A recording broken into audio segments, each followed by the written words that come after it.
Nous sommes là pour votre bénédiction, nous sommes là pour votre réveil, nous sommes là pour vous rendre un service au nom de notre Seigneur Jésus-Christ. Ok, nous voulons entrer dans la prière, nous voulons remercier le Seigneur, nous voulons lui dire combien de fois il est bon, c'est lui qui fait de nous ce que nous sommes. Prions. Seigneur, Dieu de bonté, nous te disons merci. Gloire, honneur te soit rendu puisque tu ne changes pas. Tu es le même hier, aujourd'hui, éternellement.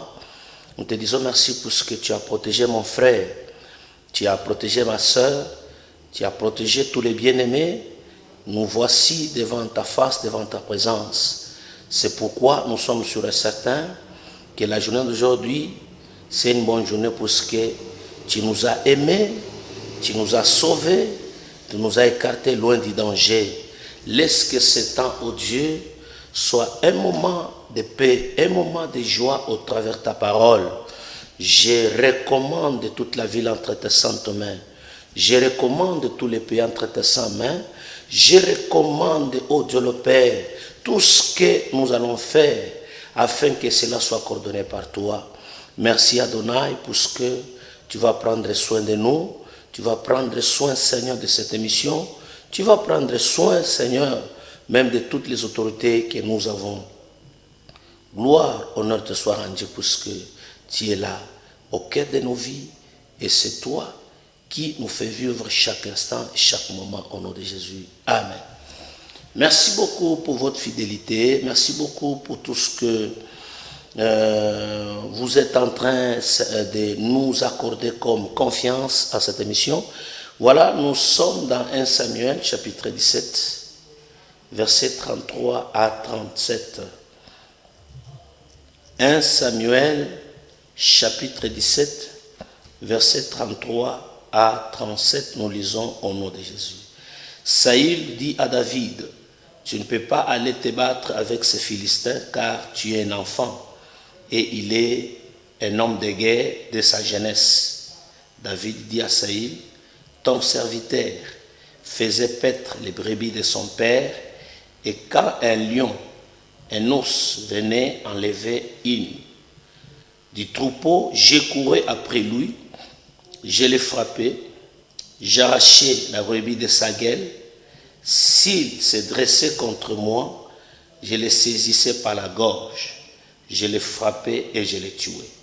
C'est ainsi que ton serviteur a terrassé les lions et l'ours. Il lancera du Philistin de cet incirconcis comme de l'un d'eux, car il a insulté l'armée du Dieu vivant. 37 enfin. David dit encore, l'Éternel qui m'a délivré de la griffe du lion et de la patte de l'ours, me délivrera aussi de la main de ces Philistins. Et Saül dit à David, va et que l'Éternel soit avec toi. Parole du Seigneur. Bien-aimés, nous voulons parler ce matin sur un thème qui dit « Arrache ta brebis ». Arrache ta brebis. Tel est le thème de ce matin. Que Dieu vous bénisse. Bien-aimés, quand nous parlons, le mot « arracher » veut dire détacher quelque chose avec un effort ou prendre quelque chose de force ou tenir quelque chose violemment et la récupérer. C'est dans ce concept que nous voulons parler ce matin. Si nous voulons que chacun de nous puisse arracher, ce qui veut dire c'est prendre quelque chose avec un effort, avec une force, et la chose qui t'appartient. Bien-aimés dans le Seigneur, nous devons comprendre la vie que nous menons. Nous ne pouvons pas tolérer n'importe quoi assujettir notre vie. Nous ne pouvons pas accepter que quelqu'un vienne empiéter nos droits. Non, ce n'est pas possible. Parce que Dieu a donné à l'homme le temps de pouvoir aussi vivre comme il se doit. Mais quand les diables, quand les démons viennent arracher, récupérer, voler la joie que tu as, tu dois utiliser la même force proportionnelle à celle qu'ils ont utilisée pour prendre ce qui est à toi. Un enfant de Dieu, je l'ai toujours dit chaque fois, c'est quelqu'un qui est instruit, c'est quelqu'un qui est éduqué, c'est quelqu'un qui a la connaissance, puisqu'il est au banc de l'étude chaque jour. Tu es 10 ans, 15 ans chrétien à côté de ton pasteur. Et si tu étais au banc de l'école, moi je pensais que tu pouvais être même licencié, tu pouvais même docteur. Mais quand quelqu'un, la parole qu'on l'instruit, la parole qu'il a, ne parvient pas à lui apporter la connaissance, là, la personne-là est obsédée. Mais la parole de Dieu, bien aimé, nous apporte un plus, nous apporte la connaissance, nous apporte un changement. Et quand ça nous apporte un changement, nous devenons d'autres personnes. Nous avons le renouvellement de l'intelligence capable de nous apporter la lumière afin que nous sachions comment se défendre et comment attaquer. C'est pourquoi ce matin, avec ce chapitre, avec ce texte, avec ce sujet, j'aimerais bien que chacun de nous revienne à la raison pour qu'il ne puisse pas être quelqu'un qui néglige sa vie, quelqu'un qui néglige ce que Dieu lui a déjà donné. Bien aimé, avoir le mariage c'est bien, mais garder ce mariage c'est mieux. Avoir le travail c'est bien, mais garder ce travail-là c'est mieux. Pourquoi? Puisque Dieu a sa part dans ce qu'il fait et toi aussi tu as ta part dans ce que tu as. Ne permets jamais qu'un intrus vienne détruire les efforts que tu as fournis pendant toute une année. Bien aimé, nous sommes presque à la fin de l'année, mais il y a des gens qui perdront la bénédiction, qui perdront les mariages, qui perdront le travail à cause de la négligence, à cause d'un simple fait. Pourquoi? Parce qu'il se dit que non, qu'est-ce que je vais faire? Je suis devant un grand problème. Non, ne présente pas ton problème, mais présente ton Dieu qui est plus grand que ton problème. Merci beaucoup. Bien-aimés, le texte que nous venons de lire, qui est dans 1 Samuel chapitre 17, verset 33 à 37, nous voyons une famille de 8 enfants. Et dans cette famille, la majorité de ces enfants étaient recrutés dans les services militaires. Mais il y avait le cadet, le plus jeune, que lui n'était pas recruté au service militaire, mais lui était berger en brousse. Et compte tenu du service du travail que ce monsieur faisait, qu'on appelle David, il a changé l'ordre de naissance. Et là, j'aimerais bien dire à quelqu'un que ce que tu feras va te donner la valeur dans la famille. Dans la vie, il y a ce qu'on a et ce que nous sommes. Ce qu'on a peut être la bénédiction, les qualités, les compétences. Et ce que nous sommes, c'est la nature que Dieu a mis en nous, l'appel que tu as reçu. Bien aimé, il y a de ces gens-là qui ont l'argent, mais qui n'ont pas de la valeur au sujet de cet argent-là. Bien aimé, il y a des gens-là qui sont beaucoup plus élevés, mais cette élévation-là ne lui donne pas la personnalité dans les quartiers. Pourquoi? Parce que c'est quelqu'un qui, quand on le voit comme ça, il n'a pas une bonne réputation. Il est haut gradé, mais il n'a pas une bonne réputation. Pourquoi? Parce que ce qu'il a ne lui a pas rendu un bon service à être ce qu'il doit être. Alors, ce matin, bien-aimé, j'ai besoin que la parole de Dieu vienne changer l'ordre de naissance dans ta famille. Et quand nous parlons de l'ordre de naissance, c'est ce que dit la Bible, que le premier sera le dernier. Et le dernier sera le premier. C'est ça, c'est très important. Dans les choses de Dieu, il y a le changement de calcul, il y a le changement d'ordre numérique, il y a le changement de rangée. Celui qui était devant, mais Dieu change directement, il devient le dernier, et celui qui était le dernier, il devient le premier. Ce garçon que nous parlons de David, qui était beaucoup plus jeune, ce qu'il a fait qu'il puisse changer l'ordre ou la rangée, ou la classe là où il était, qu'il soit celui qui devrait maintenant intéresser tout le monde en Israël, partout, c'est le travail, ce qu'il faisait, bien aimé. Nous avons toujours rappelé à être des travailleurs. Si nous sommes serviteurs de Dieu, c'est qu'il y a un service que nous rendons à Dieu. La parole de Dieu ne peut pas nous mettre à être des paresseux, ne peut pas nous engendrer une certaine paresse à nous, jamais au grand jamais. Par contre, ça nous pousse davantage d'être des travailleurs, d'être des hommes performants avec des qualités capables d'aider la société. Nous voyons cet homme de David, le travail, l'amour du travail qu'il avait. Il est allé rester en brousse, et la brousse lui a apporté une expérience, lui a apporté un résultat. Et maintenant là, nous voulons voir les stratégies de David dans les combats. Comment est-ce qu'il a arraché les brebis? Bien aimé, dans les stratégies de David, nous voyons des stratégies. Dans les combats de David, nous voyons des stratégies. Je répète encore, nous voyons des stratégies. Puisque la brebis que nous voyons ici, il y a la brebis d'abord comme étant animal. Ça c'est vrai. Mais David n'a pas livré seulement les combats avec des animaux. Il a aussi livré les combats avec des humains. Ce qui veut dire qu'il devait aussi protéger Israël. Il devait aussi protéger sa famille. Il devait aussi protéger ses frères qui étaient dans la rangée des batailles. C'est très important. Donc là, ce qu'il faisait avec l'ours, ce qu'il faisait avec les lions, il devrait le faire aussi avec les humains. C'est très important. Et maintenant, nous voyons les stratégies que David faisait pour arracher la brebis dans la gueule des lions. La première stratégie que David faisait, nous voyons David courait à chaque fois quand l'ours, quand les lions venaient récupérer ou voler ou arracher la brebis et commencer à courir. Et David, la première stratégie, il courait derrière l'ours ou les lions. C'est-à-dire, il pourchassait. Il était en train de suivre les lions pour récupérer la brebis. Bien aimé, là nous voyons qu'un enfant de Dieu doit être rapide dans la réaction.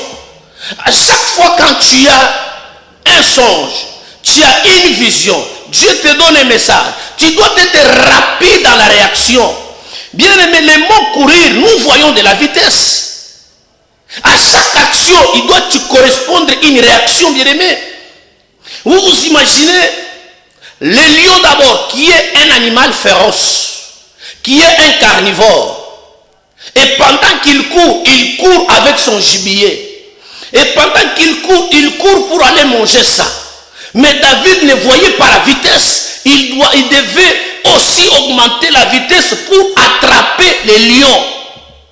Dans la vie bien-aimée, chacun de nous doit savoir racheter le temps. Nous sommes tantôt là, nous allons entrer au mois de décembre. Et ce mois de décembre ne peut pas nous rendre être faibles ou bien dire que non, c'est fini. Non. Chacun de nous doit récupérer le retard. Tu dois prier afin que tes projets ne puissent pas s'arrêter. Là où tu les vois, ne puissent pas s'arrêter. À la date d'aujourd'hui, tu dois prier, tu dois fournir les efforts afin que ce que tu vois, afin que ce que tu dois faire puisse aller jusqu'au bout. David courait derrière les lions, des lions l'ours pour récupérer la brebis. Nous ne devons pas être des peureux. Dieu sait bien que le problème que tu as là, c'est un grand problème, mais tu dois aussi avoir une grande foi afin que ce problème-là sente que tu es capable de courir derrière ce problème afin de récupérer la solution. Pourquoi nous sommes des peureux? Pourquoi nous sommes des staticos? Là où nous sommes tels qu'on nous a laissé, c'est ça. Non, un enfant de Dieu, il est celui qui doit faire la lecture de temps, qui doit récupérer le temps, qui doit racheter le temps, qui est celui qui comprend que ma vie ne doit pas se limiter ici. Pourquoi? Puisqu'il voit, il entend, il marche, il parle. Pourquoi tu es inapte? Pourquoi tu es distrait, ma soeur? Tu vois de l'âge avancé, tu vois l'année à terminer, tes enfants n'étudient pas, tu es là croisant toujours les bras. Tout ce que Dieu t'a dit pour cette année, toi tu crois que ça viendra comme ça. Non, tu as aussi ta part de responsabilité. Tu dois te donner, tu dois avancer, tu dois aller jusqu'au bout, que tes enfants aillent à l'école, tu dois aller jusqu'au bout afin que tu sois en bonne santé. Tu dois aller jusqu'au bout afin que les choses changent. 2020, tant que ça n'a pas encore terminé, tu dois toujours prier en faveur de ta famille. Merci beaucoup pour vos actions, puisque nous savons que vous nous suivez 5 sur 5 partout. Bien-aimés, la deuxième des stratégies de David, quand il courait et qu'il arrivait tout près de l'animal, il devrait arracher la brebis. Donc d'abord il frappait les lions et puis arrachait la brebis. Bien aimé, le mot frapper, nous voyons la force, nous voyons la puissance, nous voyons la capacité. David n'avait pas besoin de frapper la brebis, mais il frappait les lions. Et pendant qu'il frappait les lions, c'est pour arrêter la course du lion. C'est pour dire au lion d'arrêter et de lâcher la brebis qu'il avait dans sa gueule. Là, nous voyons, bien aimé, un enfant de Dieu doit être actif. Un enfant de Dieu doit être en mouvement. Un enfant de Dieu ne doit pas être seulement un téléspectateur. Nous avons des gens il a un enfant malade, mais il attend toujours celui qui a le Lubumbashi pour venir lui dire, va avec l'enfant à l'hôpital. Non. Vous savez, la foi doit être active. La foi que tu as là doit être une foi active, c'est-à-dire qui te pousse à travailler, qui te pousse à agir, qui te pousse à faire du mouvement. Il y a certaines choses, bien aimé, aussi longtemps que tu ne fais pas, tu ne bouges pas, ça ne va pas changer aussi de position. Si tu bouges, la situation s'y bouge. Si tu marches, ta situation, tu te sépares beaucoup plus du problème. C'est pourquoi ce matin, bien aimé, tu dois être celui quand tu as un problème. Tu as devant toi avec et tu dois le frapper. Cela symbolise l'action. Passer en action, bien aimé. Nous ne devons pas être des téléspectateurs. Nous ne pouvons pas être seulement les auditeurs. Nous devons être les gens qui écoutent et qui les mettent en pratique. Nous devons être des gens qui sont capables d'être des bons imitateurs. On ne peut pas imiter quelqu'un sans mettre en pratique ce qu'il nous a dit. C'est suivre sa vie, c'est suivre sa vie comme modèle. Alors, peuple de Dieu, David, pendant qu'il arrivait devant les lions, il est frappé et puis il arrachait la brebis. Ce qui veut dire, pendant qu'il frappe, il devait faire attention entre la brebis et les lions. Mais toi, pendant que tu pries, pendant que tu chasses les démons, tu chasses même les maris. Non, ce n'est pas ça, frère. Tu dois chasser les démons qui sont dans l'enfant, les démons qui sont dans ta femme, les démons qui sont dans ton mari, et par après tu gardes les maris. Mais ce que nous constatons, nous avons des gens qu'après avoir chassé les démons, qui sont dans son enfant, et ils chassent même l'enfant, que cet enfant est sorcier. C'est vrai ce que tu as dit, l'enfant est sorcier, chasse la sorcellerie, garde l'enfant, chasse les démons, chasse l'ivrognerie, chasse, c'est pas moi, l'impudicité qui est dans ta femme, dans tes enfants, mais garde l'enfant. Il ne faut pas perdre les deux au même moment puisque tu auras perdu ton temps inutilement. Ce matin, je suis venu te dire que tu dois être une femme qui doit distinguer, qui doit séparer ce qui est utile et ce qui n'est pas utile. Tu dois distinguer l'ennemi à tes enfants. Tu dois distinguer l'ennemi à ton mari. Il ne faut pas mélanger les deux. Ce qui fait souffrir ton mari, ce sont les démons. Ce n'est pas lui, puisque lui t'a aimé. Dès les premiers jours, il t'a dit je t'aime. Il est allé prédoter, il a doté, il a juré devant les ciels et la terre, devant l'autorité civile. Aujourd'hui, ce qu'il fait, c'est qu'il a été visité par la force du ténèbre. Ce n'est pas à toi maintenant de chasser les démons et chasser aussi les maris, de chasser la femme et chasser aussi les démons. Non, tu dois chasser les démons et laisse la femme tranquille. Pourquoi? Puisque c'est ta brebis, puisque c'est ta bénédiction. Alléluia. Qu'Adonai soit béni. Merci beaucoup, vous tous là qui nous suivez. Vous devez garder ce qui est à toi. Vous devez garder ce qui est important. Quand David faisait tout ce travail-là, son souci c'était la brebis. Les lions ne l'intéressaient pas après avoir récupéré la brebis, c'est très important. Mais ce que nous faisons, nous, c'est quoi? Nous perdons tout et par après, nous disons que nous devons encore aller recommencer tout à zéro. Bien-aimé, le temps est minime, le temps est court. Nous devons gagner le temps par rapport aux résultats que nous avons. Quand ces messieurs ici de David, tout ce qu'il faisait, il les faisait seul. Il n'y avait pas son frère, il n'y avait pas son papa, il n'y avait pas quelqu'un qui était à côté de lui. Lui-même le faisait. Pourquoi? Puisqu'il était conscient.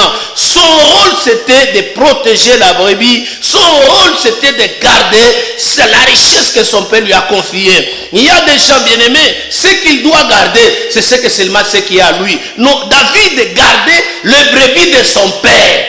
Tu dois aussi être un bon berger. Homme de Dieu, n'attends pas d'autres fidèles. Tu dois d'abord protéger ceux-là que tu pries avec eux. Tu dois les considérer. Ce sont eux qui font de toi pasteur. Ce sont eux qui font de toi apôtre. Ce sont eux qui font de toi, on t'appelle homme de Dieu. Ne les néglige pas. Tu dois les protéger. Tu dois lutter à ce que leur vie change. S'il y a un problème, s'il y a ça ne va pas, tu dois courir derrière eux afin de les arracher derrière les démons, derrière les c'est pas moi, des situations difficiles devant la crise. C'est toi, c'est ça ton rôle. C'est protéger, c'est défendre les intérêts de tes brebis afin qu'un jour, qu'ils puissent prendre de l'ampleur et à ce moment-là, ils seront utiles et très utiles. Bien-aimés, nous voyons maintenant David. Il dit ceci, troisième stratégie. S'il voit que les lions se dressent devant lui, voyez un peu. Maintenant, les lions voient qu'on a arraché la brebis. On a arraché mon gibier. Et que les lions commencent à venir en direction de David. C'est que là, nous voyons deux choses. Il y a défendre, voilà. Défendre ses intérêts et se défendre soi-même. Je répète. Nous voyons deux éléments. Il y a défendre les intérêts. Défendre les brebis. Défendre les mariages, défendre le travail et se défendre toi-même.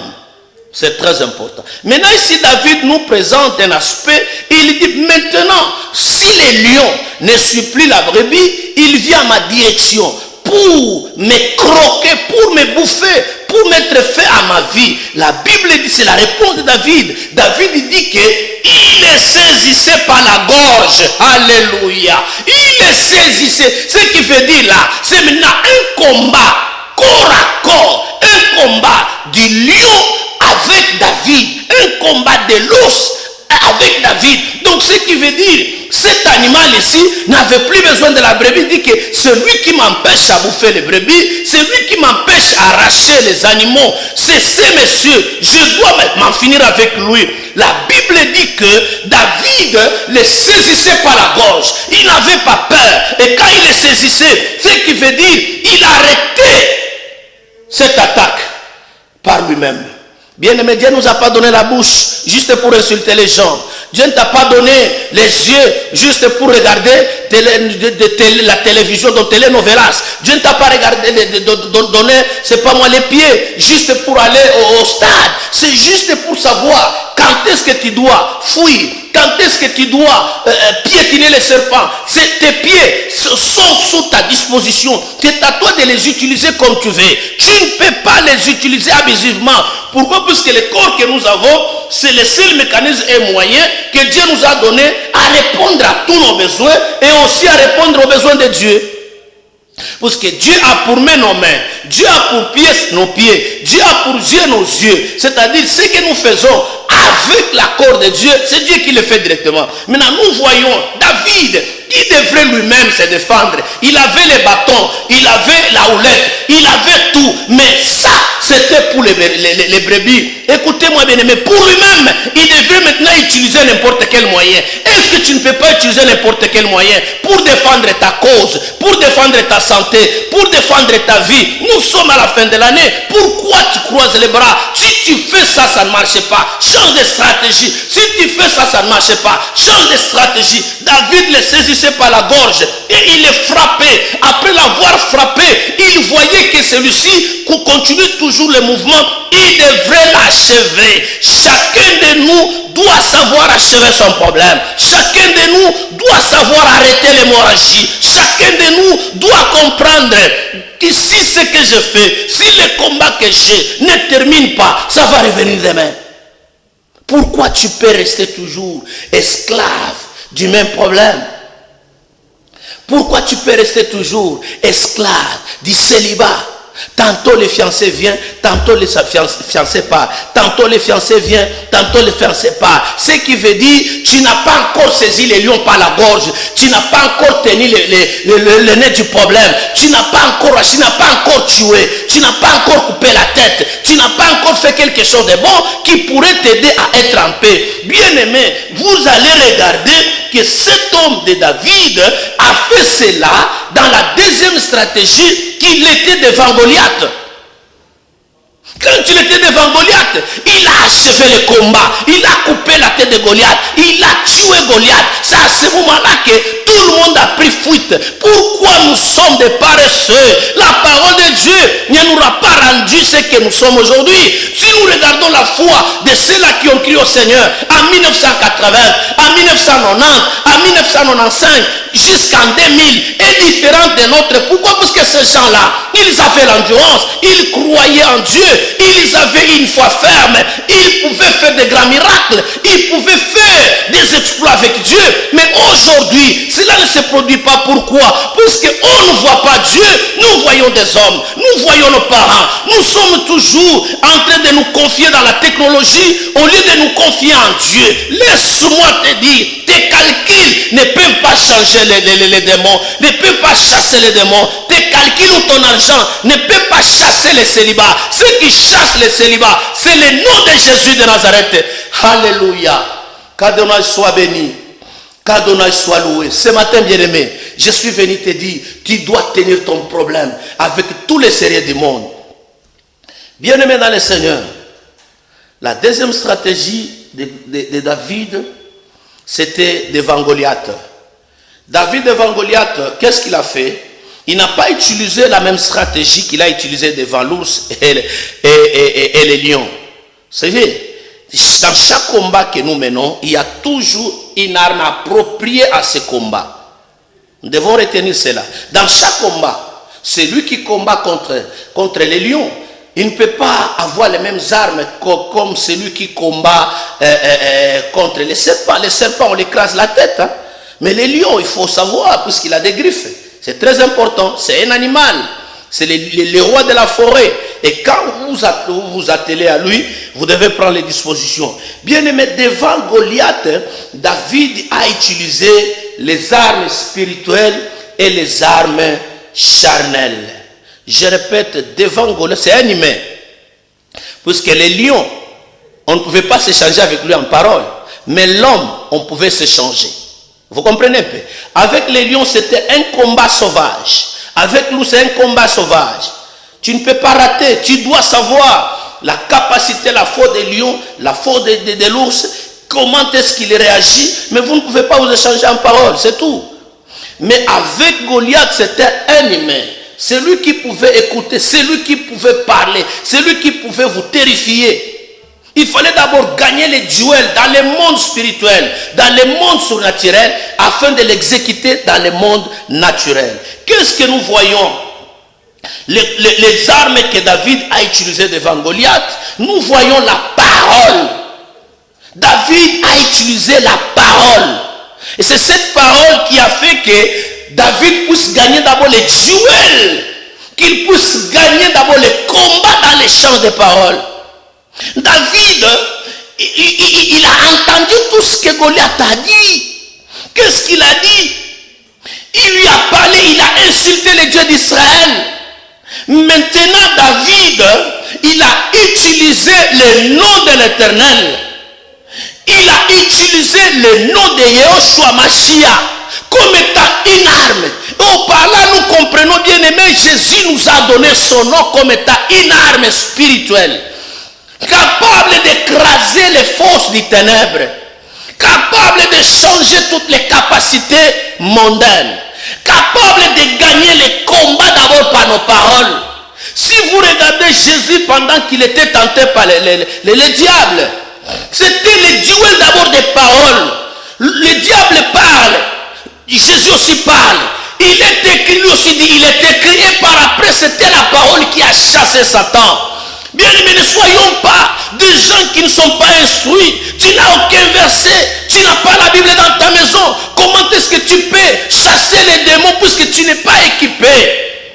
Les combats spirituels et spirituels, il faut utiliser l'arme spirituelle. La Bible nous dit, le nom de l'Éternel est une tour forte dont les justes s'y réfugient, se trouvent en sûreté. C'est le nom de l'Éternel, c'est une arme. Le nom de Jésus, c'est un nom qui chasse les démons. Le nom de Jésus, c'est une arme efficace, une arme par excellence. Pourquoi tu ne l'utilises pas? Bien aimé, il faut changer la stratégie du combat. Il faut changer l'armée. Toi, tu vois que les sorciers, mais tu vas les chasser comment?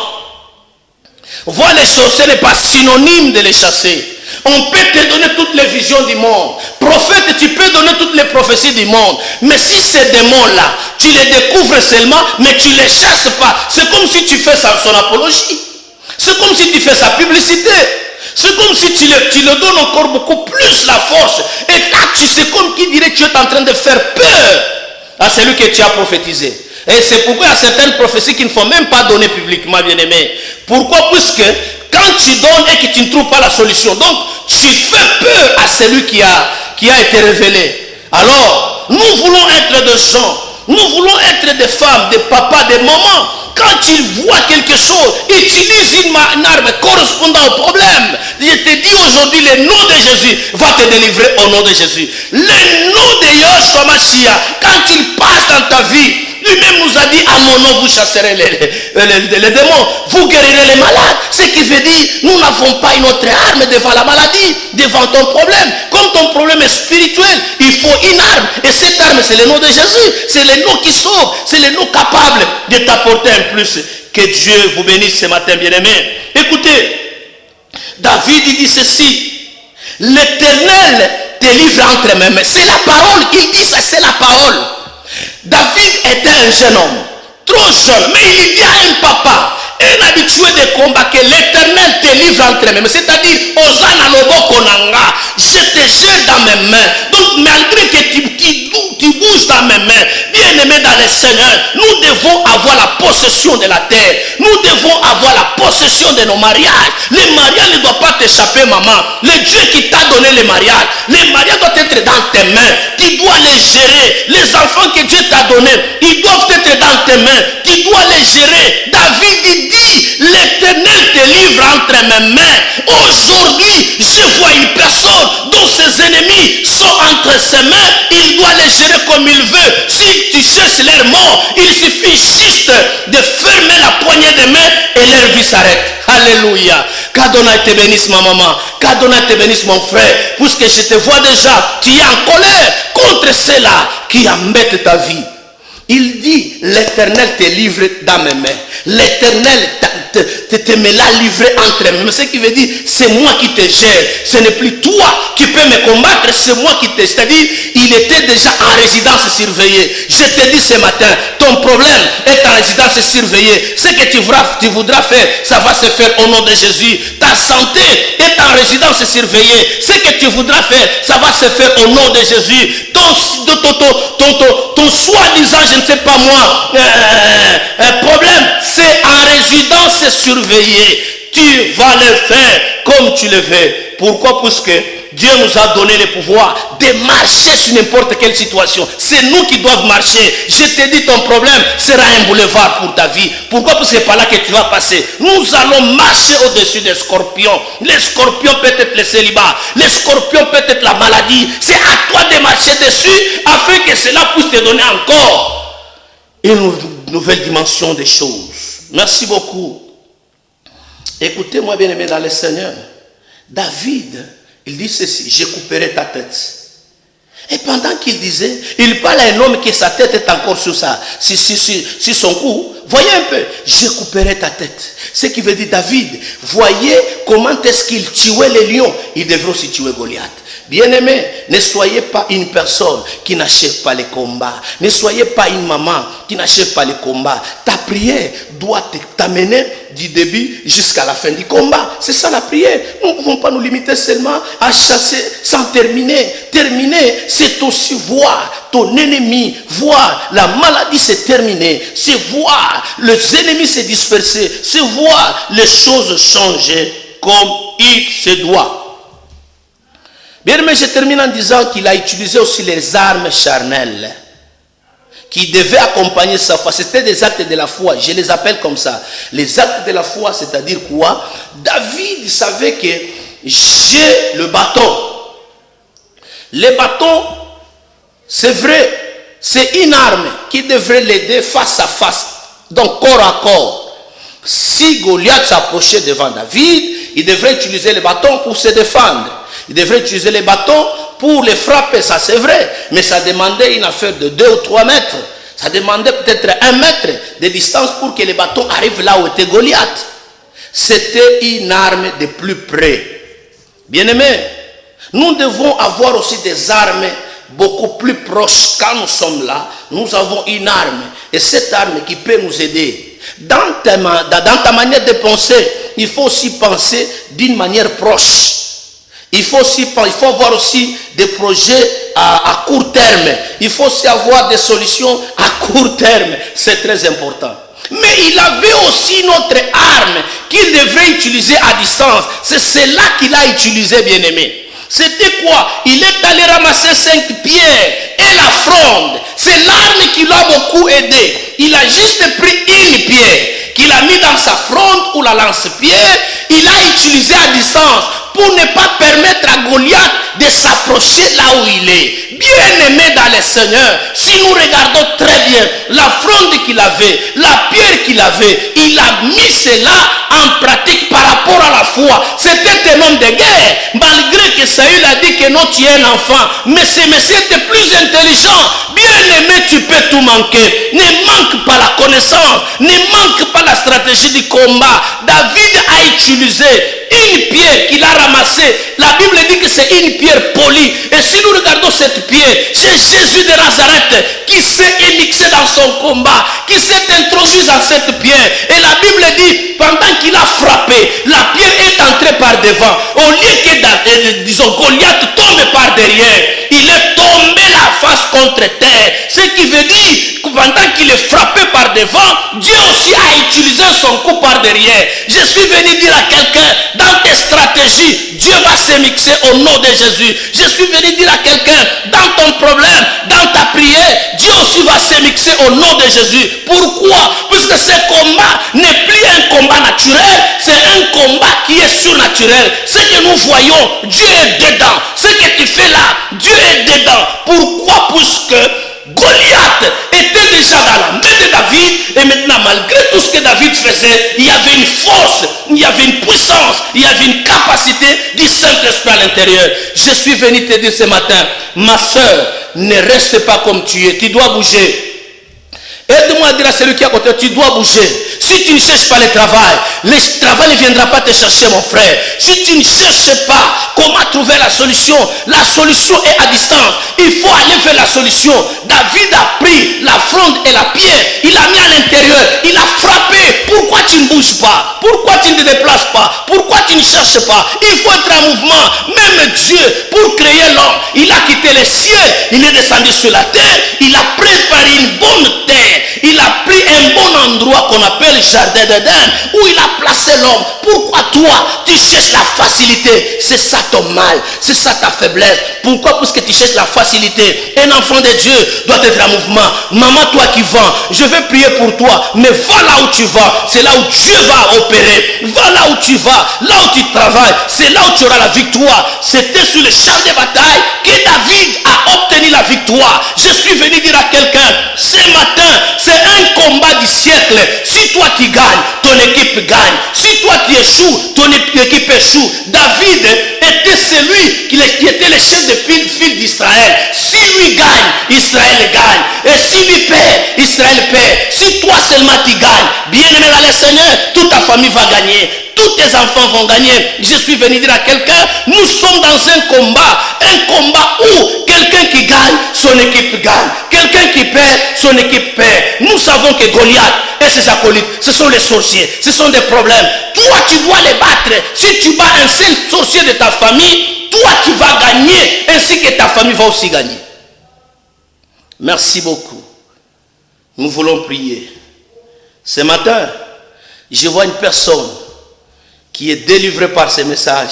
Merci beaucoup, merci. Je vois, bonjour pasteur, c'est sœur Bénédicte, prie un peu pour mon mariage. Ok, ma soeur, merci beaucoup, puisque tu es consciente, Dieu va t'aider, nous allons prier. Bonjour pasteur, voilà, il y a beaucoup de messages, voilà. Merci, que Dieu vous bénisse. Beaucoup, tellement, beaucoup, vraiment merci pour vos soutiens. Merci sœur Clara, merci maman Marlène, tu nous encourages. En tout cas, merci maman, si tu as besoin de nous, le numéro est là. Nous sommes du côté bassin de la ville, à l'église Temple de la Moisson Gerbe. Tu vas nous trouver là-bas. Par exemple, aujourd'hui à partir de 8h30, je serai à mon cabinet. Tu viens, tu me vois. Si tu n'es pas préparé, je te dis, le mariage peut devenir un blocage pour toi. Pourquoi? Parce que tout ce que tu vas voir, comme tu ne t'es pas préparé, tu seras surpris, tu verras que c'est un combat ou c'est une bénédiction. Quand quelqu'un n'est pas préparé pour l'élévation va l'écraser. Quand quelqu'un n'est pas préparé pour le mariage deviendra comme une sorte de souffrance. Au lieu de maîtriser par la gorge, lui, il va tenir par la queue. Et directement, le lion va les croquer. C'est ce que nous voyons. La sœur, on a célébré le mariage hier. Après 2 jours, elle rentre encore chez ses parents. Nous voulons prier. Merci beaucoup. Merci vraiment. Merci. Oui, voilà. Oui, allô? Jambo sana mama, habari yenu? Oui, mnasema je mama, mnatutia wapi?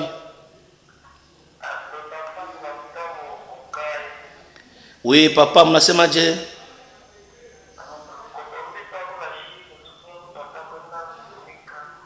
Voilà. Tunafia kumiombea, Mungu ambariki sana. Mfanye kile kitu tunasema ndani ya Biblia. Que Dieu vous bénisse. Seigneur, Dieu de bonté, nous te disons merci. Merci pour ces messages. Merci pour la révélation que tu viens de donner à ton peuple. Je sais bien que plusieurs d'entre nous manquent la stratégie et il manque aussi le courage dans les combats qu'ils sont en train de mener. Père éternel, j'ai besoin que tout celui qui m'a suivi ce matin soit capable, oh Dieu, d'être s'affronter avec les lions sans peur ni crainte.